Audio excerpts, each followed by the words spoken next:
قرآن کا مہینہ ہے. شہر رمضان الذی انزل فیہ القرآن. رمضان وہ مہینہ ہے جس میں اللہ نے اپنے کلام کو نازل کیا اور پھر فرمایا ہم نے اس کو نازل فرمایا لیلۃ مبارکہ بابرکت رات میں نازل فرمایا. تیسری جگہ پر ارشاد ہوتا ہے انا انزلناہ فی لیلۃ القدر کہ ہم نے اس کو قدر والی رات میں نازل فرمایا. اور اللہ ایک ہے لیکن اس نے قرآن کریم میں جو انسانوں سے خطاب کیا ہے وہ ان کی زبان کے ساتھ کیا جو ان کی اپنی زبان ہے اور یہی وجہ ہے قرآن اعجاز ہے, قرآن معجزہ ہے, قرآن قیامت تک رہنے والا قانون ہے. دنیا کے جتنے بھی قوانین ہیں تبدیل ہوتے رہتے ہیں اور یہ بتلاتے رہتے ہیں کہ ہمارا بنانے والا ناقص ہے, ہمارے بنانے والے کا علم ناقص ہے, ہمارے بنانے والے کا علم اتنا نہیں ہے. قیامت تک کے لیے جو قانون ہوگا یہ ماننا پڑے گا کہ اس کا بنانے والا وہ ہے جس کا علم جو ہے اس کی وسعتوں کو ہم نہیں سمجھ سکتے. اس کی وسعتیں ہمارے ادراک سے باہر ہیں. وہ آئندہ کو بھی جانتا ہے, ماں قبل کو بھی جانتا ہے, لہذا اس نے قیامت تک کے لیے قوانین کو ہمارے لیے بنایا اور جس میں کسی قسم کا کوئی شک اور شبہ نہیں ہے. تو لیکن اس نے زبان کون سی استعمال کی جو عام انسان سمجھ سکتے ہیں, جس کو ہر شخص سمجھ سکتا ہے. یہی وجہ ہے جب قرآن پڑھا جاتا ہے تو اس کو ایک جو نہیں پڑھا ہوا وہ بھی سمجھتا ہے, جو پڑھا ہوا ہے وہ بھی سمجھتا ہے. جب قرآن کریم پڑھا جاتا ہے اور ترجمہ سنتے ہیں تو اس کے البتہ قرآن کریم یہ ارشاد فرماتا ہوا نظر آتا ہے کہ مثال قرآن کریم کی جو دی ہے جب آسمان سے بارش برستی ہے, توجہ ہے میرے دوستان, آسمان سے جب بارش برستی ہے تو اس کا پانی ہر مقام اور جگہ اپنے ظرف کے مطابق اس پانی کو لیتی ہے. اگر کسی کا ظرف تھوڑا ہے تو وہ اس کو تھوڑا پانی حصے میں آئے گا, کسی کا ظرف سمندر ہے تو وہ اس کے مطابق پانی کو لے گا, جتنا جتنا ظرف ہے اتنا اتنا قرآن کی رحمت نازل ہوگی. اور یہی وجہ ہے کہ کائنات کا ہر انسان اس سے فیض یاب ہو رہا ہے. ہمارے جیسے حقیر بھی کچھ حاصل کرتے ہیں اور کچھ ایسے بھی ہیں کہ جب ان سے پوچھا گیا بتائیے تو صحیح کہ آپ جیسی ہستی کا اخلاق کیا ہے, تو شیعہ سنی کتابوں میں یہ ملتا ہے کانا خلقہ القرآن. آپ کی زوجہ نے یہ فرمایا کہ رسول کی زندگی قرآن. نعرہ حیدری. کانا خلقہ القرآن, پوری زندگی قرآن ہے. اور پھر ایسی ہستی کہ جس کی پوری زندگی قرآن, مجسم قرآن بنے, جو ان کی گود میں جنہوں نے پرورش پائی وہ ناطق قرآن بن کے اترے. جتنی گود پاکیزہ تھی اتنی ہی تربیت پاکیزہ تھی. انا انزلنا, تو یہ انسانوں کے لہجے میں خطاب کیا ہے. تو اللہ تو ایک ہے, تو اللہ کیوں فرماتا ہے ہم نے نازل کیا اس کو لیلۃ القدر میں نازل کیا. جیسے انسان نے اپنی قدرت اور عظمت کو بتلانا ہو تو آپ کہتے ہیں 2.5 بھائی بچ کے رہیں, ہم بہت ڈاڈے ہیں, ہم سے ذرا بندہ ایک ہے لیکن لفظ استعمال کرتے ہیں ہم, جب قدرت کو بتلانا ہو، جب عظمت کو بتلانا ہو تو جمع کا صیغہ استعمال کیا جاتا ہے۔ اللہ نے قرآن کی عظمت کو بتلانے کے لیے فرمایا یہ ذہن میں رکھنا کہ میری عظمت کیا ہے، میری عظمت سمجھو گے تو میرے کلام کی عظمت کو سمجھ جاؤ گے۔ اِنَّا أَنزَلْنَاهُ فِي لَيْلَةِ الْقَدْرِ، اور ایسی قدر والی رات ہے جس کو رب العزت یہ ارشاد فرمایا وما ادراک ما لیلۃ القدر، اور تو کیا جانے لیلۃ القدر کیا ہے۔ جب وہ ہستی کہہ رہی ہے کہ تم اس کی منزلت کو نہیں جان سکتے تو میرے جیسا حقیر کیسے جان سکتا ہے؟ انا انزلناہ فی لیلۃ، تو یہ لطف خدا ہے کہ اس نے ہمیں عظیم کتاب عطا فرمائی جو کسی کے اور کے ہاتھ میں نہیں آئی۔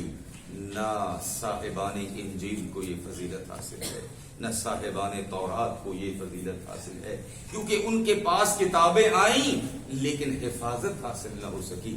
یہ وہ کتاب ہے جس کی حفاظت کا ذمہ خود اللہ رب العزت ہے، اور خود رب العزت کا یہ قاعدہ ہے کہ جو بھی کام دنیا میں رکھے ہیں اسباب کے ساتھ رکھے ہیں، اگر دین بھیجا ہے تو وہ بھی وسیلے کے ساتھ ہے، اگر حفاظت فرمائی ہے تو وہ بھی وسیلوں کے ساتھ ہے۔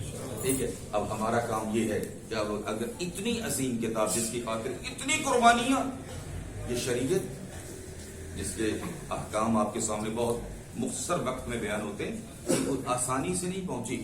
معصومین کی قربانیاں اپنی جگہ پر ہیں، غیر معصومین کی قربانیاں اگر دیکھیں تو انسان حیران ہو جاتا ہے۔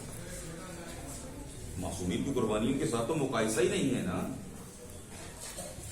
میں غیر معصوم ہستیوں کی بات کر رہا ہوں جنہوں نے اتنی عظیم قربانیاں دی ہیں، انسان سوچ کے حیران ہو جاتا ہے۔ شہید اول یا شہید ثانی کے بارے میں یہ ملتا ہے جن کے ذریعے سے آج ہمیں یہ فقہ آل محمد ملی ہے۔ یہ فقہ آل محمد ان کی وجہ سے ملی ہے۔ کہتے ہیں کہ ان کو جو ظالم بادشاہ تھا اس نے کیا کیا، ایک پاؤں سے رسی باندھی، اس طرف جو اونٹ تھا اس کے ساتھ باندھ دی، اور دوسری طرف جو ہے اس پاؤں میں رسی باندھی اور اس طرف اونٹ کے ساتھ باندھ دی، اور ان اونٹوں کو مخالف سمت، اور اس کے بعد ان کی لاش کو زندہ یعنی جلا دیا۔ ٹھیک ہے، قاضی نور اللہ شوقی رحمت اللہ علیہ، شہید صدر رحمت اللہ علیہ، شہیدہ بنت الخدا رحمت اللہ علیہ، کتنی عظیم قربانی۔ یہ تو ابھی کوئی اتنا عرصہ نہیں گزرا شہیدہ بنت الخدا، ٹھیک ہے، جن کو گرم کھولتے ہوئے پانی میں پھینکا گیا، ٹھیک ہے، بھائی کے سامنے بہن کو۔ یہ فقہ اتنی آسان، اگر یہی فقہ خدا کے قانون کے مقابل آنے والوں کے مطابق ہوتی تو میرا دوست پھر ان کو اتنے ظلم کی ضرورت نہیں تھی، اتنے ظلم کی ضرورت جو اسی وجہ سے ان کو پتا ہے کہ آل محمد کے ماننے والے کبھی ظلم کو پسند نہیں کرتے۔ اور آج بھی اگر دنیا میں جہاں بھی ظلم ہو رہا ہے وہاں فقہ آل محمد کے ماننے والے علم لے کے کھڑے ہیں کہ ہم کبھی بھی ظالم کا ساتھ نہیں دے سکتے۔ امام جعفر صادق علیہ السلام قدر جاننی چاہیے، واقعاً اس مکتب کی قدر واقعاً جاننی چاہیے کہ مولا فرماتے ہیں میں امام صادق ظالم کی رسی جو بندھی ہوئی ہے اس کی گانٹ کو کھولنا بھی پسند نہیں کرتا۔ رسی کو کھولنا، اگر ظالم کی رسی ہے اور وہ بندھی ہوئی ہے میں اس کی گانٹ کو بھی کھولنا پسند نہیں کرتا۔ یہ اس قدر پاکیزہ مذہب ہے، نہ ظلم کرتا ہے نہ ظلم پسند کرتا ہے۔ عظیم مکتب، اس کی قدر کو جانیے کہ اللہ نے کتنا عظیم مکتب ہمیں عطا فرمایا ہے۔ وضو کن چیزوں کے ساتھ باطل ہوتا ہے؟ چند چیزوں کے ساتھ وضو باطل ہوتا ہے، یعنی ختم ہو جاتا ہے، پھر دوبارہ وضو کرنے کی آپ کو ضرورت پڑے گی، محسوس بھی ہوگی اور کرنی بھی پڑے گی، کرنا بھی پڑے گا۔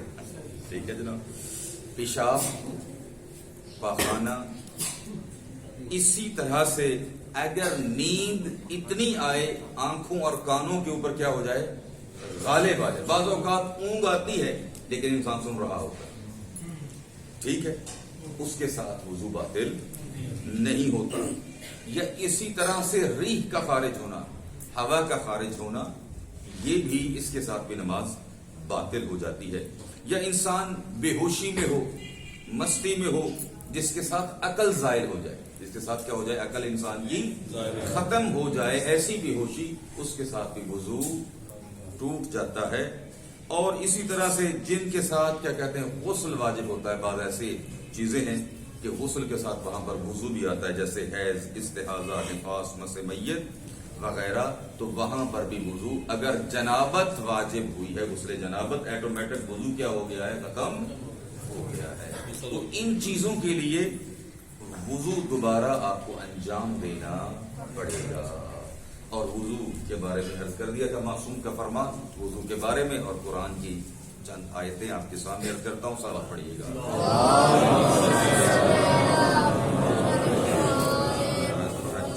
مولا فرماتے ہیں الوضوء نور، الوضوء نور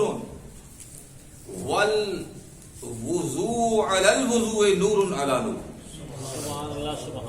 مولا فرماتے ہیں یہ وضو خود نور ہے، اور اگر وضو موجود ہے پھر وضو کرتے ہیں، پھر نور علی نور. ٹھیک ہے، نور علی نور ہے کہ وضو ہے بھی صحیح، لیکن اتنی اہمیت ہے کہ وضو، حالانکہ ظاہری طور پر ایسے نظر آتا ہے کہ کوئی خاص چیز نہیں، لیکن معصومین کے فرامین آپ پڑھیں، اور وہ دعائیں جو ہیں اگر مولا توفیق عطا فرمائے، بڑی فضیلت ہے. اللہ نے ہر ایک عمل کے اوپر بہت بڑی فضیلت رکھی ہے. استاد محترم کی ایک بات یاد آئی، گھوم میں تھے، وہ فرماتے تھے اگر انسان وضو کرتے وقت بسم اللہ الرحمن الرحیم پڑھے تو جیسے بدن پاک ہوتا ہے ویسے روح بھی پاک ہو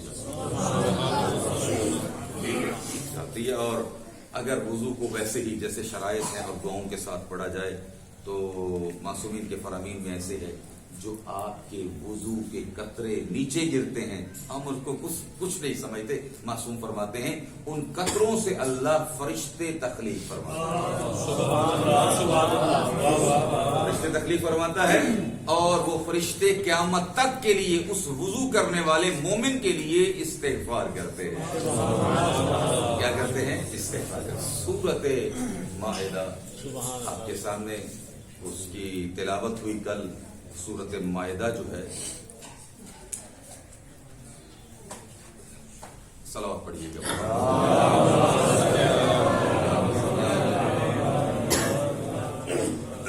مدنی سورت ہے یہ، قبلہ جناب کی اجازت کے ساتھ مدنی یہ سورت ہے، اور 120 آیات ہیں، اور رسول خدا صلی اللہ علیہ وآلہ وسلم کی آخری زندگی میں یہ نازل ہوئی، تقریباً 2-3 ماہ پہلے آپ سے نازل ہوئی. اور یہی وجہ ہے کہ جہاں حضرت اعلان کرتے رہے ابتدائے رسالت میں خلافت کا، اس سورہ کے بھی کیا کہتے ہیں، خلافت کا اعلان موجود ہے امیر المومنین علیہ السلام کا، جہاں پر اعلان ہوا الیوم اکملت لکم دینکم. تو اس کی جو پہلی آیت ہی ہے اس سے ہم نور حاصل کرتے ہیں. یا ایھا الذین آمنوا اوفوا بالعقود، اے صاحبان ایمان وعدوں کو پورا کرو. صاحبان ایمان وعدوں کو، وعدہ وفا کرنا ایک ایسا حکم ہے جو ایمانی بھی ہے، انسانی بھی ہے. یہ اس کا تعلق دین اسلام کے ساتھ فقط نہیں ہے، بلکہ معصوم فرماتے ہیں جس کے ساتھ بھی ہو. 3 چیزیں ایسی ہیں جس میں چھوٹ نہیں ہے. ایک سچ بولنا، امانت کی ادائیگی، وعدے کا پورا کرنا، اس میں کوئی چھوٹ نہیں ہے. چاہے مقابل جس کے ساتھ آپ نے وعدہ کیا ہے، چاہے وہ مسلمان ہے یا کافر ہے، پورا کرے. کیا کریں اس کے ساتھ؟ یاد ہے وہ رسول خدا صلی اللہ علیہ وآلہ وسلم کا واقعہ کہ جہاں پر کیا کہتے ہیں کہ آپ ایک شخص کے وعدے کے اوپر پتہ نہیں کتنے گھنٹے دھوپ میں کھڑے رہے. ٹھیک ہے. اور ایک اور واقعہ بھی ہے جو یہودی نے قرض لینا تھا اور آپ کو کیا کہتے ہیں لے لیا تھا، کہ وقت بھی نہیں آیا تھا، لیکن اس نے سختی شروع کی اور رسول خدا صلی اللہ علیہ وآلہ وسلم کو کھڑا کیا اور دھوپ میں کھڑا کیا. رسول پاک صلی اللہ علیہ وآلہ وسلم کھڑے ہو گئے اور اصحاب یہودی سے کہتے رہے بھئی ابھی تیرا وقت بھی نہیں آیا, چھوٹ دے دے انشاءاللہ مل جائے. انہوں نے کہا نہیں میرے پیسے دیں. حضرت وہاں پر کھڑے رہے, کہا کہ اس کا حق بنتا ہے, اس کا حق بنتا ہے, ٹھیک ہے. اور جب کچھ وقت گزرا تو وہ یہودی قدموں میں گر گیا, کہا کہ میں تو آپ کا امتحان لینا چاہتا تھا. میں نے کتابوں میں پڑھا تھا کہ جو رسول آئے گا اس کا اخلاق کتنا عظیم ہوگا, اس کا اخلاق کتنا عظیم ہوگا. وعدہ وفا کرنا یہ بہت بڑی, اور یہی آیت اللہ مکارم نے کتاب لکھی ہے ہمارے عقائد, بڑی پیاری کتاب ہے, اردو ترجمہ ہو چکی ہے, عقائد ماں, آخر ان کی کہتے ہیں ہمارے عقائد. اس کے آخر میں یہ روایت لکھتے ہیں جتنے نبی مبعوث ہوئے ہیں وہ چند چیزوں کے ساتھ ہوئے, 3 چیز. یہ حدیث ہے, ان میں سے ایک کیا ہے, جتنے نبی تھے وہ وعدہ وفا کرنے والے تھے. کیا کرنے والے تھے؟ وعدہ وفا. اور کیا ہوا مسلمانوں کو کہ ہر چیز ہے لیکن وعدہ وفائی. اگر وعدہ وفا ہوتا, الم احد الیکم یا بنی آدم اللہ تعبدوا الشیطان, اگر وعدہ وفا ہوتا, اللہ کا وعدہ بھی یاد رہتا, نبیوں کا وعدہ بھی یاد رہتا, محمد مصطفیٰ کا وعدہ بھی یاد رہتا. یہ وعدہ خلافی ہوئی. وعدہ خلافیاں, انسان وعدہ خلافیاں شروع کر دے تو پھر آہستہ آہستہ آگے نکل جائے. ہم نے اللہ سے بھی وعدہ کیا تھا, کس چیز کا؟ الم احد الیکم یا بنی آدم اللہ تعبدوا الشیطان. اے آدم کی اولاد, سورۃ یاسین میں ارشاد ہوتا ہے کہ تم نے شیطان کی عبادت نہیں کی. ہے سائیں شیطان کی عبادت ہی تھی, کوئی ہے شیطان کی عبادت کرے؟ تو اس کا حل کون بتلائے گا؟ امام جعفر صادق علیہ السلام.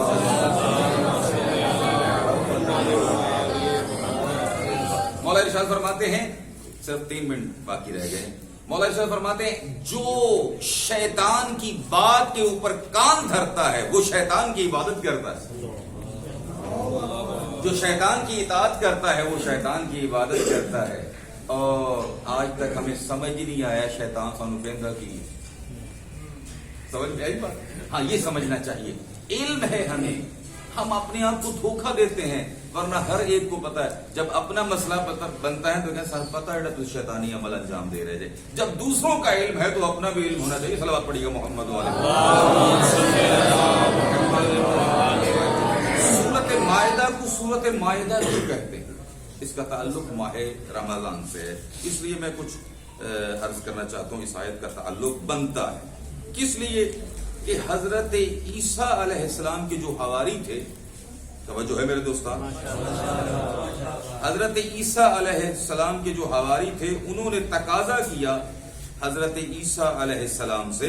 اذ قال, آیت نمبر 112 سورۃ مائدہ, اذ قال الحواریون یا عیسیٰ ابن مریم هل يستطيع ربك ان ينزل علينا مائدة من السماء. اے عیسیٰ تیرے رب کے لیے ہے یہ کہ وہ ہمارے اوپر آسمانوں سے ایک دسترخوان نازل فرمائے, یعنی ہم آسمانی کھانے کھائیں, ایک معجزہ دکھائیے کہ جس کے ذریعے سے آسمان سے کھانے نازل ہوں. اور حضرت عیسیٰ علیہ السلام نے ان کی اس بات کو قبول کیا اور اللہ رب العزت سے دعا کی. قال عیسیٰ ابن مریم اللہم ربنا انزل علینا مائدة من السماء تکون لنا عیدا لاولنا وآخرنا وآیۃ منک. اے ہمارے پروردگار آسمانوں سے ہمارے لیے دسترخوان نازل فرما, اور کس لیے؟